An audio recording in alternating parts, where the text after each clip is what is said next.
Alhamdulillah, wassalatu wassalamu ala nabiyyina Muhammadin wa ala alihi wa ashabihi wa man tabi'ahum bi ihsani ila yaumiddin. Ya ayyuhalladzina amanu taqullaha haqqa tuqatih wa la tamutunna illa wa antum muslimun. Kaum muslimin dan muslimat, para ikhwah dan akhwat, azakumullah jami'an.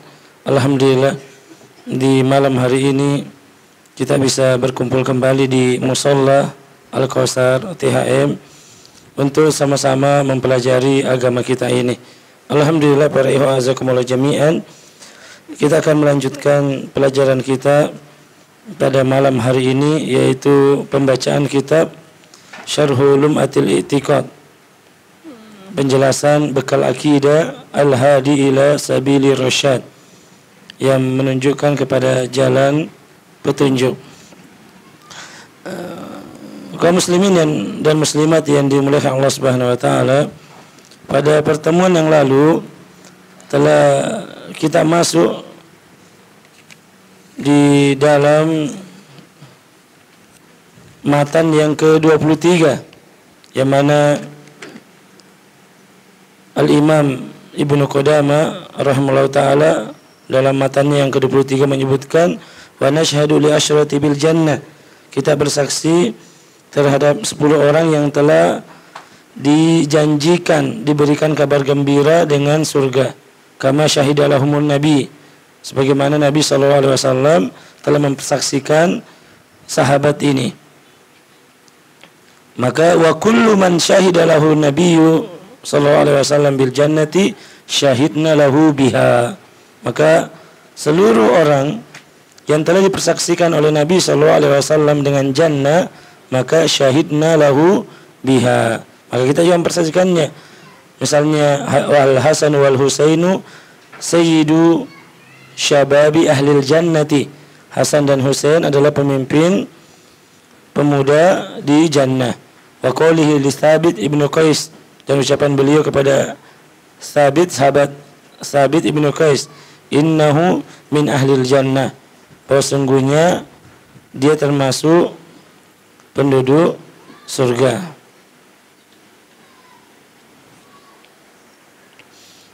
Baik. Kemudian para ikhwan azakumullah jami'an,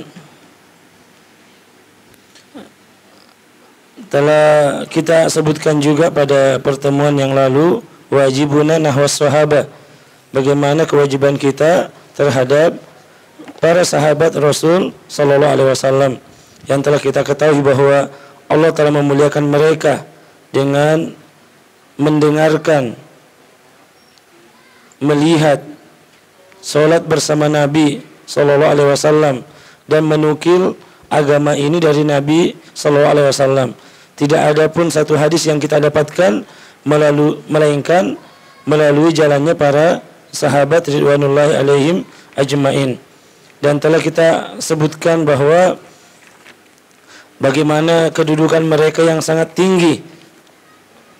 Allah Subhanahu wa taala menyebutkan tentang kuntum khairu ummatin ukhrijat linnas, kalian adalah sebaik-baik umat yang dikeluarkan untuk seluruh manusia.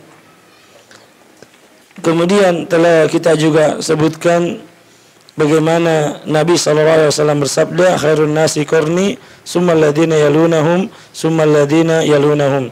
Kemudian telah berlalu juga firman Allah Subhanahu wa taala dalam surah At-Taubah ayat 100, yang mana Allah Subhanahu wa taala telah memuji para sahabat dengan keridhaannya, was-sabiqunal awwaluna minal muhajirin wal ansar walladzina tabauhum bi ihsan radhiyallahu anhum wa radu'an, dan orang-orang yang terdahulu minal muhajirin, dari orang-orang muhajirin, wal ansar, dan orang-orang ansar, walladzina tabauhum bi ihsan, dan yang mengikuti mereka dengan baik, apa yang didapatkan? Radhiyallahu anhum wa radu'an. Apa kata Syekh Profesor Dr. Abdul Razak ketika menafsirkan ayat ini? Beliau mengatakan, ahbara jalla wa ala annahu radiya anhum ayardallahu amman la yakunu siqatan fi naqlid din. Di sini Allah Subhanahu wa taala menyebutkan radhiyallahu anhum. Pertanyaannya, apakah mungkin Allah menyebutkan di dalam Al-Quran bahwa dia ridho terhadap seseorang, tetapi orang itu dia tidak amanah dalam menyampaikan agama, dia dusta dalam menyampaikan agama, tidak betul, dia adalah orang kafir setelah meninggalnya Rasul SAW. Misalnya sebagaimana ucapan orang-orang Syiah bahwa seluruh sahabat kafir kecuali beberapa orang. Maka pertanyaan yang akal, kalau memang bahwasanya radhiyallahu anhum wa radu'an, Allah telah menyebutkan bahwa Allah ridho kepada mereka, apakah mungkin Allah meridhoi orang yang tidak sikoh dalam menyampaikan agama? Maka jawabannya tidak mungkin. Ya, kecuali kalau mereka mendustakan ayat ini, dan memang seperti itu keadaannya, mereka mendustakan Al-Quran. Lalu di sana ada mushaf Fatimah yang mana lebih besar, 3 lebih dari Al-Quranul Karim, dan tidak ada satupun huruf dalam Al-Quran ini yang ada di dalam mushaf Fatimah. Ya, memang seperti itu halnya yang ada. Maka ayat Jalla wa ala amman yakunu hainan fi iblagil kalami Rasul Al-Karim, apakah Allah akan ridho kepada seorang yang akan khianat di dalam menyampaikan petunjuk Rasul sallallahu alaihi wasallam. Hayhata hayhata, hasya wa kalla, sangat jauh perkara tersebut.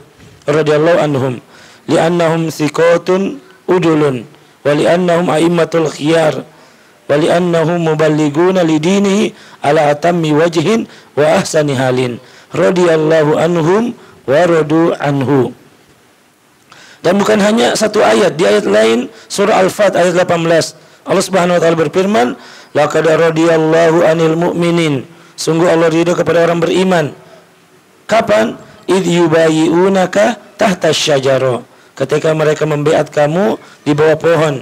Kita tahu sejarahnya ini ketika Sulhul Hudaybiyah, ketika Rasulullah SAW hendak melaksanakan ibadah umrah dan dicegah oleh orang Quraisy. Kemudian mereka membuat perjanjian, tapi sebelumnya beliau mengirim menantu beliau Utsman bin Affan radhiyallahu an sebagai utusan ke Quraisy. Tapi terdengar kabar bahwa beliau ditahan bahkan terbunuh. Maka mereka, Rasulullah SAW mengajak para sahabat untuk bersumpah setia perang sampai mati. Tidak ada yang pulang, apakah dia selamat atau mati semua, untuk menuntut daripada khobar terbunuhnya Utsman. Mendengar kabar ini maka orang Quraisy gentar, kemudian mengirim beberapa utusan. Terakhir Suhail ibnu Amr. Nah, ini Suhail ibnu Amr yang mana ketika ditahan di perang Badar dikatakan hendak dicabut giginya, tapi dikatakan jangan. Sesaat kemudian dia bermanfaat. Ternyata betul, ketika meninggalnya Rasul SAW, beliau yang berdiri di kalangan suku Quraisy, wahai orang Quraisy, apakah setelah meninggalnya beliau kalian yang terakhir masuk Islam, kemudian kalian yang terakhir pertama untuk keluar dari Islam? Dan akan kita baca dalam sejarah seperti itu. Oh, Suhail ibnu Amr, namanya Suhail, Sahlun, ini gampang. Maka beliau biasa dari segi nama, oh ini nama Suhail, ini akan gampang urusan nih. Tapaul, merasa melakukan satu kegembiraan dengan suatu hal yang baik, itu namanya tafaul. Maka terjadilah perjanjian tersebut. Bisa dibaca dalam Sirah Nabawiyah bagaimana perjanjian tersebut, bahwa tahun ini kaum muslimin tidak masuk ke Mekah, nanti tahun depan. Kemudian kaum muslimin yang datang keluar dari kaum muslimin ke Quraisy maka diterima, tetapi kaum orang-orang muslimin, orang-orang Quraisy yang pergi ke Madinah maka dia tidak bisa diterima. Maka banyak orang yang mengatakan ini kekalahan, kenapa demikian dan demikian.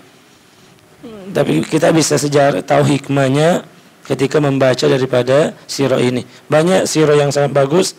Fikih sirah diantaranya adalah suatu fikih yang baik tentang bagaimana memahami fikih atau faedah-faedah di dalam sejarah perjalanan Nabi kita Muhammad SAW. Kemudian setelah bersumpah setia maka turunlah 100.300 orang lebih, kecuali hanya satu yang tidak bersumpah. Laqad radhiyallahu anil mu'minin, sungguh Allah telah ridho kepada orang beriman. Idh yubayyi'unaka tahta syajarah, wa kana adaduhum yatajawazu alfa bikasirin wa kulluhum qad radiyallahu anhum.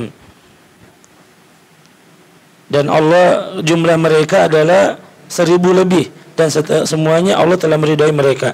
Wa qala alaihi salatu wassalam fi sya'ni ahlil badar, dan Allah menyebutkan tentang keadaan ahlul badar, wa ma yudrika la Allah ayyakuna qad ittala ala ahli badar faqala i'malu ma syi'tum faqad ghafarta lakum.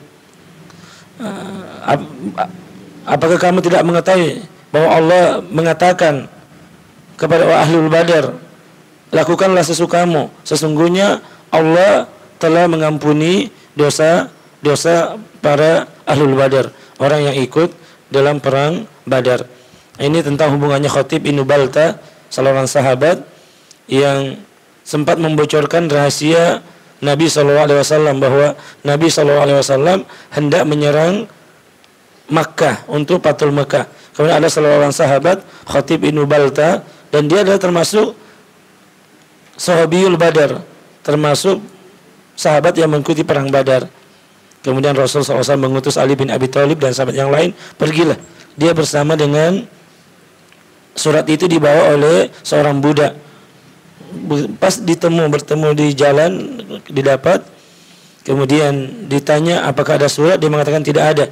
Maka Ali radhiyallahu anhu mengancam bahwa jika tidak saya akan telanjangin kau jika kau memang kamu tidak ini. Maka dia malu, maka dia keluarkan dari gulungan rambutnya budak tersebut. Maka ternyata isinya memberikan kabar bahwa Rasul SAW akan menyerang Makkah. Maka diambil surat tersebut, dibawa. Kemudian ada yang mengatakan, ya Rasulullah, izinkan saya memenggal leher dari sahabat ini, Khatib bin Balta. Maka Rasul SAW mengatakan hadis ini, wa ma yudrika la Allah ayyakuna qad tala'a ala ahli badar faqala i'malu ma syi'tum faqad ghafartu lakum. Baik. Ini nanti banyak faedah nanti di sana, baik hubungan dengan faedah tentang berita-berita negara yang tidak boleh dibocorkan, dan juga bagaimana Rasulullah SAW sangat menjaga rahasia-rahasia yang ada. Jadi wala takadul ayat wal ahadis allati fi sana'i ala sahabati radhiyallahu anhum tuhsa. Bahwa demikian banyak ayat dan hadis yang memuji para sahabat ridwanullahi alaihim ajmain. Jadi dari sini kaum muslimin yang dimuliakan Allah Subhanahu wa taala dan muslimat, bagaimana mawajibuna nahwas sahabah, bagaimana kewajiban kita terhadap para sahabat Rasul sallallahu alaihi wasallam.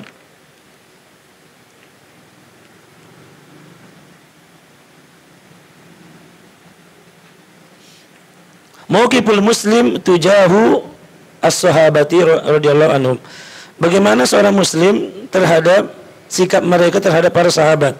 Hadza sya'nuhum. Famadza an sya'nil ladzina ja'u min ba'dihim ay al-mu'minuna alladzina tabauhum bi ihsan.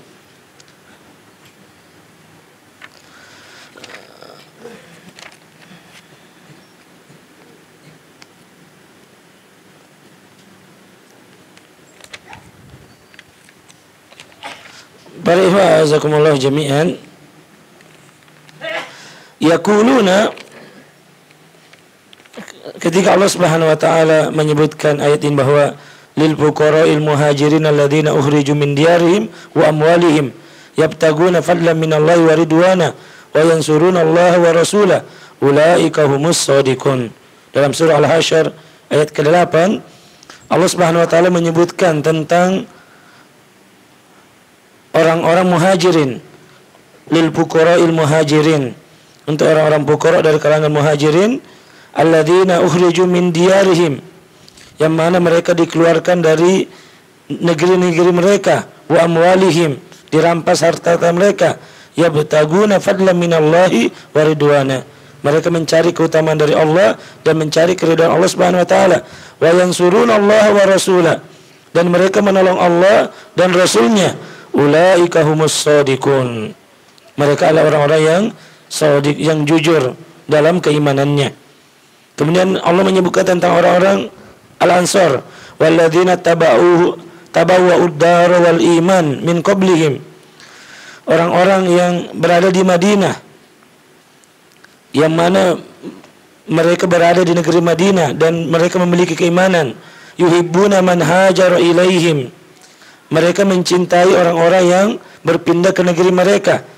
Wala yajiduna fi sudurihim hajatan mimma utu wa yu'thiruna ala anfusihim walau kana bihim khasasa. Mereka tidak mendapatkan dalam hati-hati mereka kebencian. Wa yu'thiruna ala anfusihim, dan mereka mendahulukan para muhajirin dibanding dirinya sendiri, walau kana bihim khasasa, walaupun mereka sangat membutuhkan. Wa man yuqashuha nafsihi fa ulaika humul muflihun. Barang siapa yang dia bisa menyelamatkan dirinya dari kekikiran terhadap dirinya, maka mereka orang-orang yang muflihun, mereka orang yang beruntung. Kemudian ini keadaan orang-orang muhajirin dan keadaan orang-orang ansar. Sekarang kemudian di ayat setelahnya, ayat yang ke-10, Allah menyebutkan tentang mauqif, kedudukan orang-orang yang datang setelah para sahabat. Apa yang harus mereka lakukan? Yaquluna walladzina ja'u min ba'dihim, dan orang-orang yang datang setelah mereka, yakni min ba'dil muhajirin wal ansar, setelah muhajirin dan ansar. Yaquluna, mereka mengatakan, Rabbana ghafir lana, ya Allah ampunilah kami wali ikhwanina alladzina sabakuna bil iman, dan saudara-saudara kami sabakuna bil iman, yang telah mendahului kami di dalam keimanan. Wala taj'al fi qulubina, jangan engkau menjadikan dalam hati-hati kami gillan lilladzina amanu, kebencian kepada orang-orang yang beriman. Rabbana innaka ra'ufur rahim, ya Allah engkau maha penyantun lagi maha penyayang. Fahadil ayat, apa kata Fadilatul Syekh? Fahadil ayatu tubayyinu manhajal ladzi yajibu an yakuna alaihi kullu mu'minin tujah sahabati radhiyallahu anhum. Ayat ini menjelaskan kepada kita manhaj, tariqah, jalan yang harus ditempuh oleh setiap mukmin kepada para sahabat ridwanullahi alaihim ajma'in. Wa yatalakhasu hadzal wajibu fi amrayni itsnain tanabbahu lahuma jayidan yanfa'ukallahu azza wa jalla bihima. Kemudian Fadilatul Syekh mengatakan wajibun nahwa sahaba itu diringkas dalam dua hal. Maka perhatikan baik-baik. Kayak beliau mengatakan tanabbahu lahuma, perhatikan baik-baik keduanya, yanfa'ukallahu azza wa jalla bihima, maka Allah akan memberikan manfaat kepadamu di dalam dua kaidah ini. Al-amru awal, perkara pertama tentang kewajiban kita terhadap para sahabat. Salamatus sadri tujahus sahabati, yaitu selamatnya hati terhadap para sahabat. Apa yang dimaksud dengan salamatul hati di sini adalah wala taj'al fi qulubina ghillal lil ladzina amanu. Jadi tidak ada kebencian kepada orang-orang amanu di sini. Yang masuk di amanu di sini tentunya yang lebih duluan masuk adalah lil fuqara'il muhajirina dan orang-orang ansar. Maka ini yang pertama, salamatul sadri tujahus sahabah, diambil dari firman Allah Subhanahu wa taala, wala taj'al fi qulubina ghillal lil ladzina amanu. Jangan kau menjadikan dalam hati kami kebencian kepada orang-orang yang beriman. Antakuna qulubuna salimatan tujahahum, yaitu hati kita selamat terhadap para sahabat. Laisa fiha gillun, tidak ada kebencian, wala hikdun, tidak ada hasad, wala doginatun, tidak ada kemarahan, walaisa fiha bagdau, wala adawatu, tidak ada permusuhan kepada para sahabat. Wa innama fihal mahabbatu wal ihsan, yang ada adalah kecintaan, kebaikan, waribku wal mawaddah. Wa hadza na'khudhu min qawlihi wa la taj'al fi qulubina ghillal ladzina amanu. Ij'al qulubana salimatan tujaha man sabaqana bil iman. Ya Allah, jadikanlah hati kami selamat terhadap saudara-saudara kami yang telah mendahulukan kami dalam keimanan. Wa hum ikhwanuna, mereka adalah saudara kami. Bal hum khairu ikhwanina, bahkan mereka adalah sebaik-baik saudara kami. Radhiyallahu anhum wa ardauhum, yang Allah telah meridhoi mereka dalam Al-Quran. Mereka ridho kepada Allah, yang Allah telah mengatakan ridhonya, Rasul SAW telah mengatakan ridhonya. Karena itu Allah berfirman, walladzina ja'u min ba'dihim, yang telah datang setelah Muhajirin dan Ansor, yaquluna rabbana ghfir lana wa li ikhwanina alladzina sabaquna bil iman fahum ikhwanuna wa idafatun ila dzalika muyizu bimisatin azimatin wa surrifu bitasrifin kabirin alladzina sabaquna bil iman. Kemudian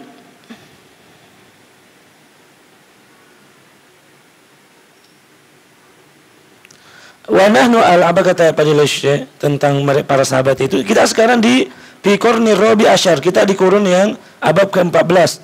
Wa bainana wa bainahum kurun, antara kita dengan mereka terpisah 14 abad.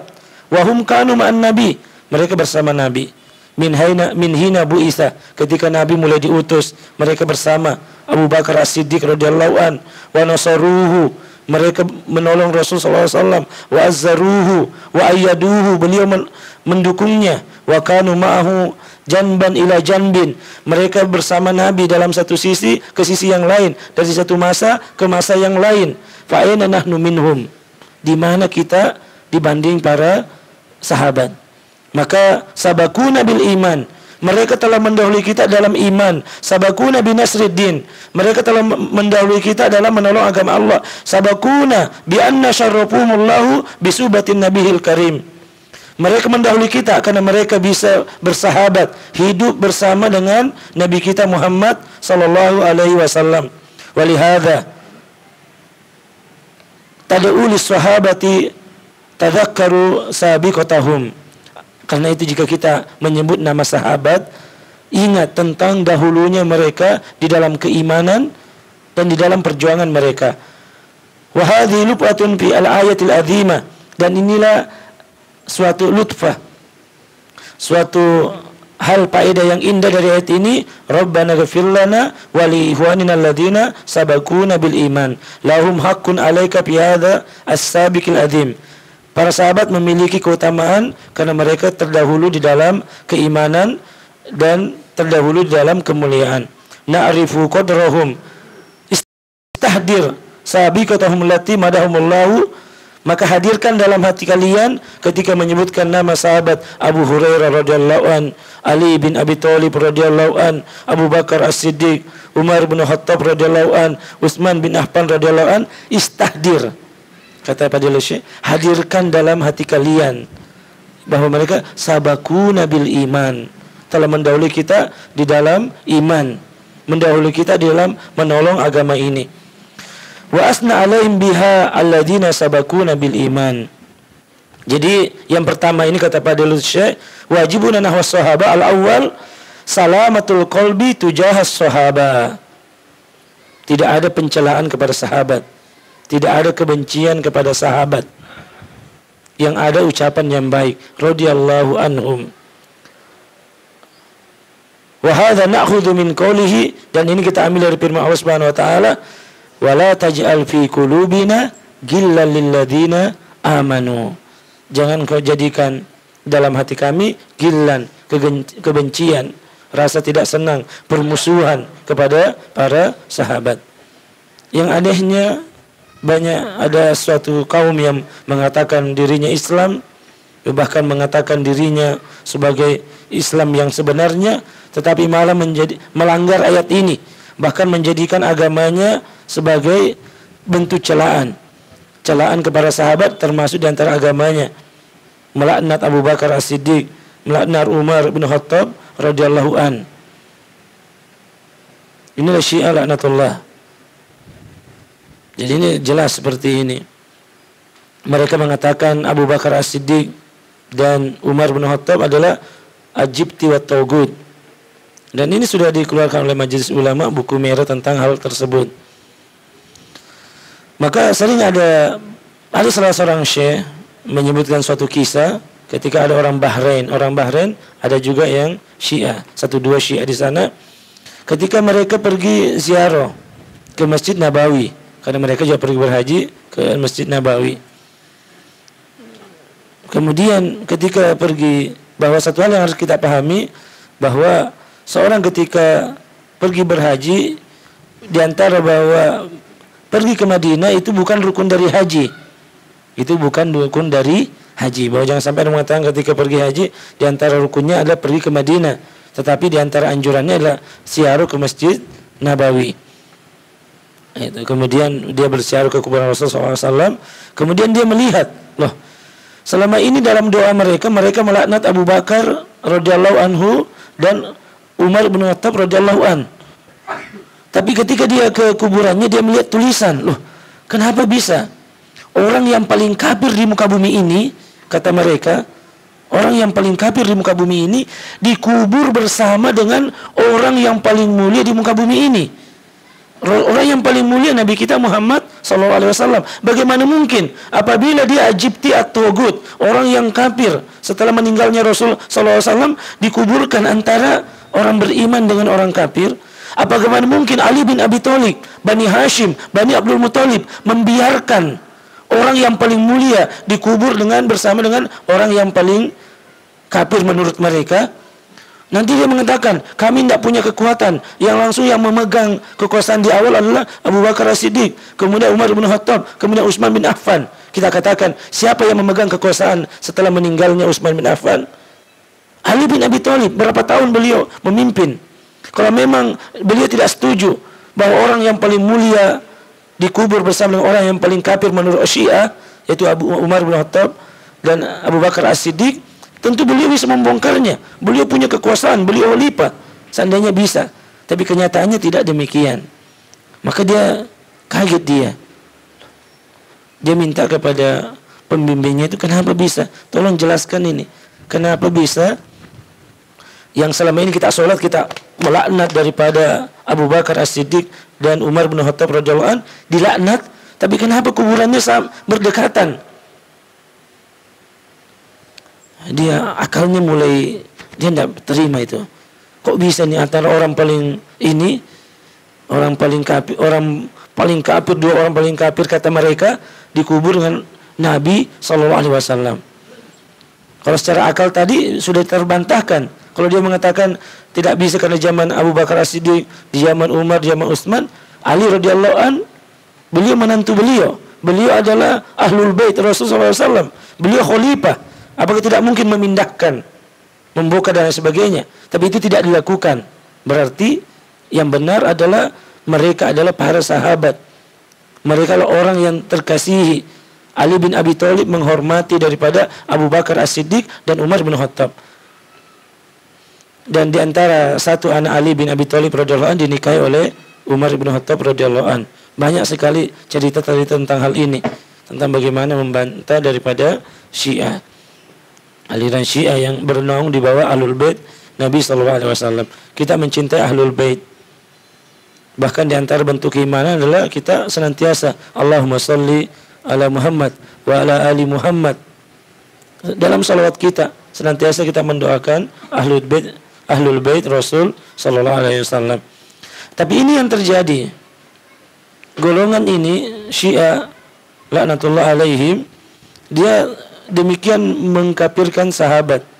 Padahal ini jelas bertentangan dengan Al-Quran dan bertentangan dengan kenyataan yang ada.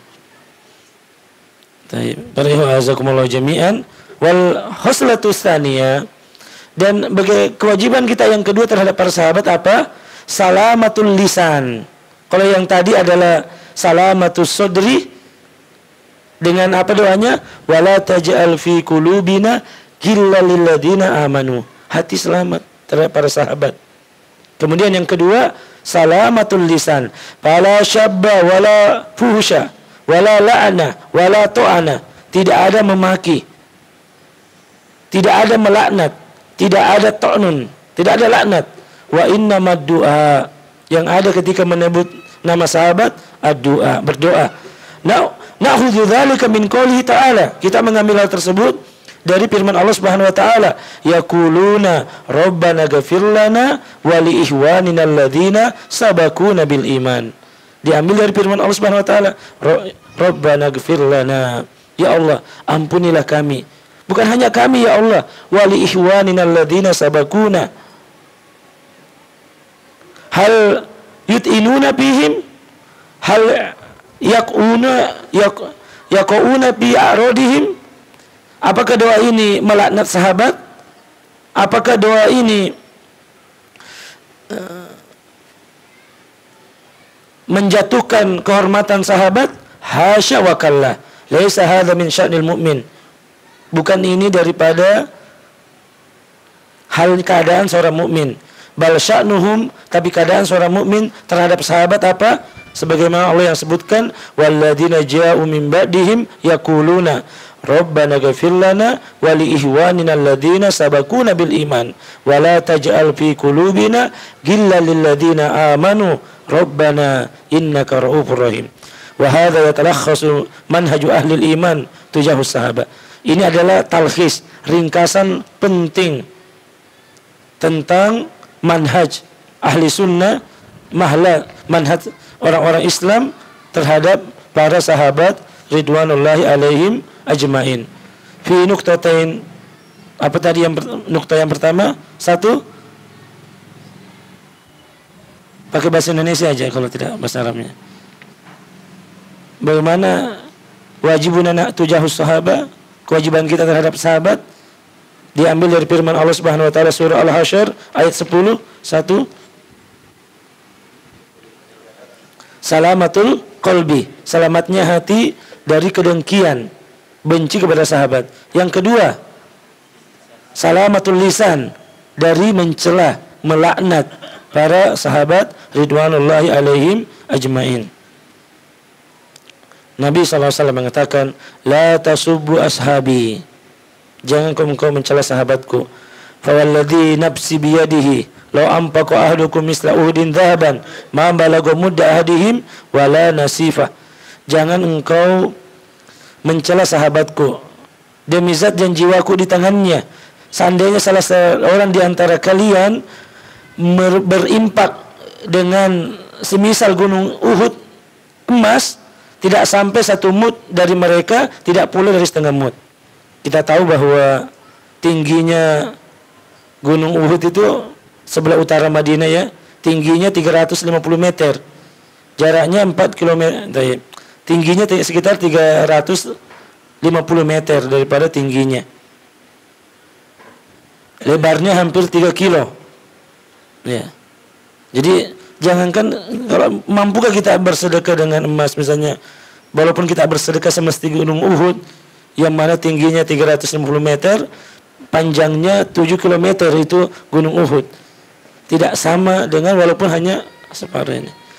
Tahu hadis ini diucapkan kepada siapa? Siapa yang tahu hadis Nabi ini diucapkan kepada siapa? Siapa sahabat yang dikatakan la tasubbu ashabi? Ini diucapkan kepada Saifullah Al-Maslul Khalid bin Walid radhiyallahu an. Suatu ketika pernah ada sedikit perselisihan beliau dengan Abdurrahman bin Auf. Kita tahu Abdurrahman bin Auf seorang sahabat mubasyirina bil jannah. Pernah ini kan. Tapi ketika hal itu terjadi, diingatkan Khalid bin Walid, la tasubbu ashabi. Ya Khalid, jangan kau cela sahabatku ini. Ini Abdurrahman bin Auf. Dia lebih dahulu masuk Islam. Seandainya engkau mengimpakkan semisal gunung Uhud, diingatkan lagi Khalid bin Walid. Wahai Khalid bin Walid, engkau masih ingat peristiwa Uhud?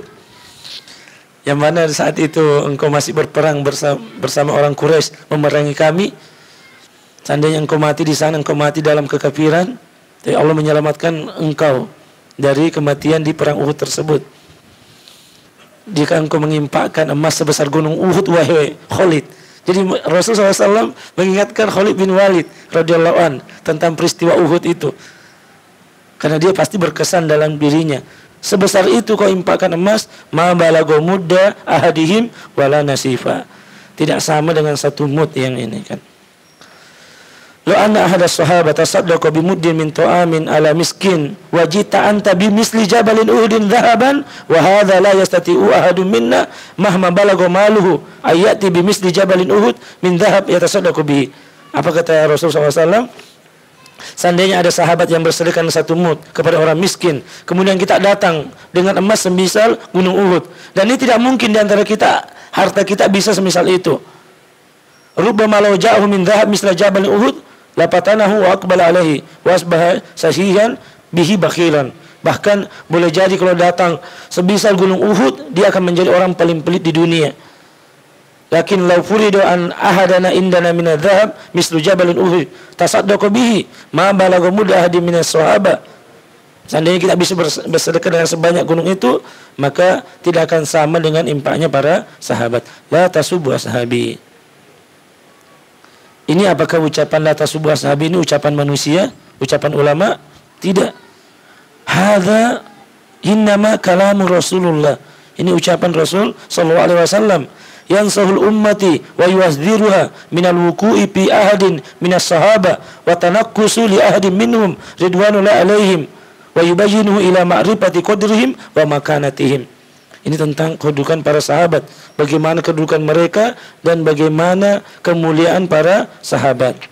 Maka dari antara yang sangat ini datangnya orang-orang yang mana mereka berani yasubbu ahadal muslimin, yasubbu daripada salah seorang sahabat, apalagi bakal mengkafirkan mereka. Ini di antara bentuk kesesatan yang paling besar yang ada. Makanya jangan pernah mengatakan kenapa Sunni dan Syiah tidak bisa bersatu. Bagaimana mungkin orang yang melaknat para sahabat yang ini? Kata para ulama, mereka sebenarnya melaknat para sahabat, hakikatnya ingin menjatuhkan agama. Ketika yang membawa agama ini terlaknat, contohnya ini bilang, kita lihat Sahih Bukhari misalnya, semua hadis-hadis ini terakhir disampaikan oleh para sahabat. Ketika sahabat yang meriwayatkan terlaknat, jadi Sahih Bukhari ini tidak ada lagi artinya. Yang menyampaikan Al-Quran, tafsir Ibnu Katsir misalnya, siapa yang menyampaikan Al-Quran kepada seluruh umat, kepada semuanya para sahabat. Jadi ketika sahabat itu kafir, ketika sahabat itu terlaknat, tercela, fasik, maka yang dibawa juga tidak dipercaya, maka jatuhlah hakikat ini. Jadi hakikatnya orang yang mencela sahabat adalah to'nu bin nakil, to'nu bil mangkul. Mencela yang membawa itu sebenarnya mencela orang yang membawa sesuatu hanya celaan kepada apa yang dibawa. Maka apabila yang membawa itu sudah jatuh, maka jatuh pula yang dibawa. Sama. Maka sama juga celaan kepada ustaz itu celaan juga yang kepada yang dibawa. Ketika sudah berani mencela-cela ustaz, orang tidak akan mengambil ilmunya lagi. Maka hati-hati. Apabila celaanmu betul, iya. Tapi kalau salah, engkau telah menjauhkan seorang dari ilmu, itu berbahaya. Hati-hati, memang butuh kehati-hatian. Walaupun tetap ada namanya jar wa ta'dil. Karena jelas jar wa ta'dil itu ada. Tapi harus berhati-hati. Harus di atas ilmu, di atas ketakwaan, bukan di atas hawa nafsu, dan bukan di atas dari kebencian dan lain sebagainya. Para ikhwazakumullah jami'an, wajibuna nahwas sahaba. Harus diperhatikan. Bagaimana mukib kita terhadap perselisihan para sahabat? Maka jawabannya, tilka ummatun qad kholat laha ma kasabat walakum ma kasabtum. Perselisihan para sahabat itu sudah lewat. Laha ma kasabat, baginya apa yang dilakukan, walakum ma kasabtum, bagimu apa yang kamu kerjakan. Wala tusaluna amma kanu yaf'alun, dan kalian tidak akan ditanya terhadap apa yang mereka lakukan. Itu nanti insyaallah akan kita lanjutkan pada pertemuan berikutnya. Para ikhwazakumullah jami'an, ya hati ini berontak, hati ini marah apabila orang-orang yang dipuji oleh Allah dalam Al-Quran, orang-orang yang dipuji oleh Rasulullah SAW dihinakan, dikafir-kafirkan, dilaknat mereka. Hati siapa orang beriman yang tidak geram, tidak marah terhadap hal ini? Tapi kita Ahlussunnah wal Jamaah memiliki kaidah tersebut. Tetap kita memiliki apa yang harus kita lakukan, tentunya berdasarkan pertimbangan yang ada, pertimbangan dalil Al-Quran dan Sunnah Rasul Sallallahu Alaihi Wasallam. Semoga ini bermanfaat bagi kita pribadi dan kaum ikhwan semuanya. timbul penghormatan kita kepada para sahabat ridwanullahi alaihim ajmain. Wassallallahu ala nabiyyina Muhammadin wa ala alihi washabihi ajmain. Subhanakallahumma wa bihamdik asyhadu an la ilaha illa anta astaghfiruka wa atubu ilaik. Assalamualaikum warahmatullahi wabarakatuh.